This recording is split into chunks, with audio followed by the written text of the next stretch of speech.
High বন্ধুরা, তোমরা সবাই কেমন আছো? আশা করি ভালো আছো। আর হ্যাঁ বন্ধুরা, এখন থেকে প্রত্যেকটি ভিডিওর থাম্বনেল বা ব্যানার দেখে এড়িয়ে যাবেন না, কারণ সামাজিক কারণে এখন থেকে প্রত্যেকটি ভিডিওর ব্যানারে আমরা খারাপ কিছু লিখব না ভেবেছি। তাই বলছি, প্রতিটি ভিডিও ক্লিক করে গল্পটা আগে শুনুন। আর আমাদের এই গল্পএক্স ইউটিউব চ্যানেলে প্রতিদিন রাত 9টায় নতুন নতুন ভিডিও ছাড়ি। মনে থাকে যেন রাত 9টা।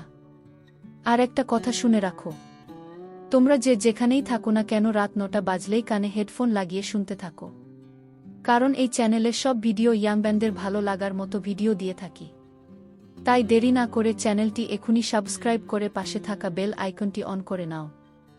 যখনই ভিডিও পাবলিশ হবে ভিডিওর নোটিফিকেশন সঙ্গে সঙ্গে পেয়ে যাবে, এবং তাড়াতাড়ি বেল আইকন অন করে নাও, নয়তো ভিডিও কিন্তু পৌঁছাবে না তোমাদের কাছে। তাহলে চলো বন্ধুরা, বেশি আর কথা না বাড়িয়ে শুরু করা যাক। আমাদের বাড়ি বীরভূমের এক গ্রামে। আমরা 3 জন একসাথে টিউশন যেতাম, আমি আর 2টো মেয়ে, তাদের নাম একজন সোনালি একজন মিতালি। আমাদের টিউশনের টাইম ছিল সন্ধ্যা 6টা থেকে রাত 9টা।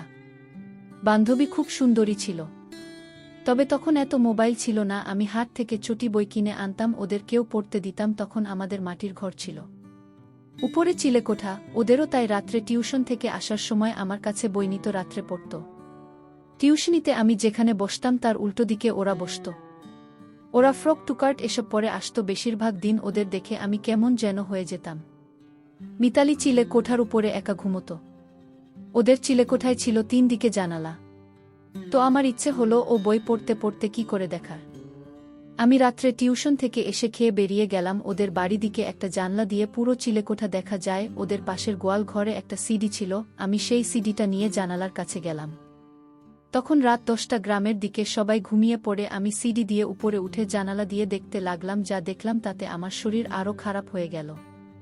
মিতালি একটা পেপার স্কার্ট পরে শুয়েছিল, উপরে একটা কম্পাওয়ারের বাল্ব জ্বলছিল, বাল্বের আলো পুরো দেখতে পাচ্ছিলাম। বইটা পড়তে পড়তে ও প্রথমে জামাটা উপরে তুলে দিল, দেখে আমার মাথা খারাপ হয়ে গেল। আর এক হাতে বই ধরে আছে, আর আমি জানালা দিয়ে দেখতে থাকলাম। কিছুক্ষণ পরে উঠে বইয়ের টেবিলের কাছে গেল, সেখান থেকে একটা পেন নিয়ে এসে কাজ শুরু করল। কিছুক্ষণ দেখে বুঝলাম এটা ও অনেক দিন ধরেই করে। অনেকক্ষণ ধরে করার পর পেনটা মুছে ঘুমিয়ে পড়ল। আমিও ছেড়ে দিয়ে নেমে সিডিটা রেখে বাড়ি গিয়ে হাতের কাজ সেরে ঘুমিয়ে পড়লাম। সেদিন থেকে টিউশনে কাজ করবার জন্য সুযোগ খুঁজছিলাম। প্রতিদিন টিউশনিতে ওর দিকে তাকিয়ে থাকতাম, যদি কিছু দেখা যায় তো প্রায় দিন দেখতাম। ওরকম একদিন সোনালি আসেনি, খালি আমি আর মিতালি গিয়েছিলাম। তারপর টিউশন ছুটি হয়ে আসার সময় একটা গলি পড়ে, সেখানে এসে ওকে জিজ্ঞেস করলাম, তুই একবার দেখাবি তোর ওই কালো বইটা? ও প্রথমে বলতে চাইছিল না, তারপর জোর করতে বলল, দেখবি, কাউকে বলবি না তো? আমি বললাম না। তারপর গলিতে এসে ওর ব্যাগে হাত ঢুকিয়ে একটা পেন বের করল। আমি বললাম, ওটা ওখানে কি করছিল? মিতালি বলল, ওটা খুব কজের। আমি বললাম, কিভাবে কাজ করছিলি, একটু দেখা না? ও প্রথমে না না করছিল, তারপর গলির ভেতর গিয়ে কাজ করে দেখালো। এই প্রথম মিতালিকে সামনে থেকে দেখলাম, খুব সুন্দর, আমি বর্ণনা দিতে পারবো না। তারপর কলমটা দিয়ে দেখালো। আমি ওকে জিজ্ঞেস করলাম, কতদিন ধরে কলমে কালি ভরিসনি? ও বলে, অনেক দিন থেকে। আমি বললাম, আমাকে তো একবার বলতে পারতিস, আমি তোর কলমে। বলল, আমারও ইচ্ছে হতো কিন্তু বলতে পারিনি।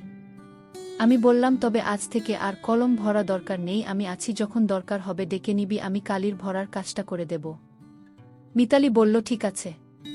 তারপর 15 মিনিট যদি ওর কাজটা শেষ করে বাড়ি চলে গেলাম। যাবার সময় বললাম যে খেয়ে দে, রাতে বাড়ির দিকে আসবি। মিতালি বলল, কটার সময়? আমি বললাম 11টার দিকে। বলল, ঠিক আছে। তারপর বাড়ি গিয়ে খেয়ে নিলাম। 11টা বাজার অপেক্ষা করতে লাগলাম। 11:45 বাজতে আমি বেরিয়ে ওর বাড়ির পেছনে চলে গেলাম। মিতালি এলো 11:05 ওকে নিয়ে আমি একটা খড়ের গাদা ছিল তার পেছনে চলে গেলাম।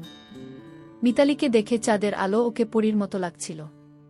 আমার তখন যা হচ্ছিল বলে বোঝানো যাবে না। কিছুক্ষণ পর আমি শুয়ে পড়লাম, আর মিতালিকে নিয়ে বললাম, তুই টিউশন থেকে আসার সময় একবার কাজ করেছিলাম প্রায় 25 মিনিট, তোর মনে আছে? হ্যাঁ, কিছুক্ষণ সাথে রইলাম প্রায় 5-7 মিনিট, যে যার বাড়ি চলে গেলাম। মিতালির সাথে আরও ঘটনা আছে, পরে বলবো।